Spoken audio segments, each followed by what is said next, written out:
สวัสดีค่ะ Crafts for Kids ใครๆก็ทำได้วันนี้นะคะ ขอนำเสนอเบ็ดตกปลา เราให้เจ้าเป็นคน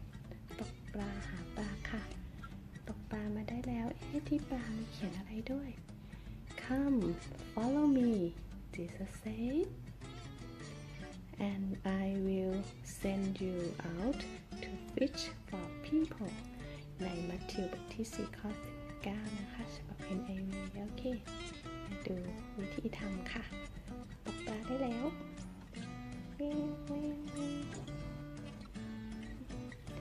ก็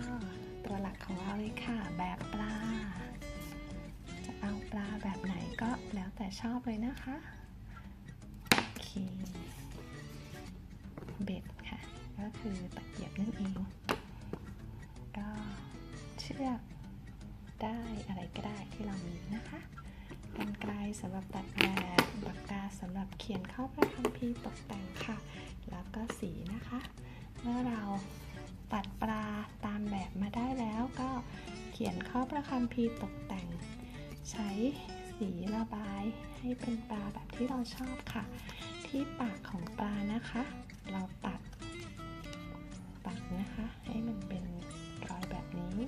เพื่อที่เราจะได้สอดเชือกที่ผูกปมของเราไว้นะคะสอดเข้าไปเหมือนกับเราให้ปลากินเบ็ดประมาณนั้นเนาะแล้วก็เอาปลายข้างหนึ่งผูกกับ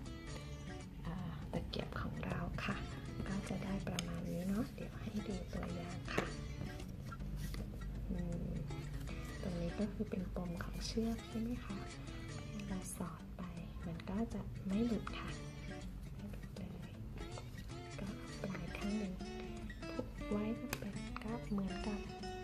เป็นเบ็ดที่ตกปลาได้แค่นี้เองเด็กก็สนุกแล้วค่ะหวังว่าจะเอาไปประยุกต์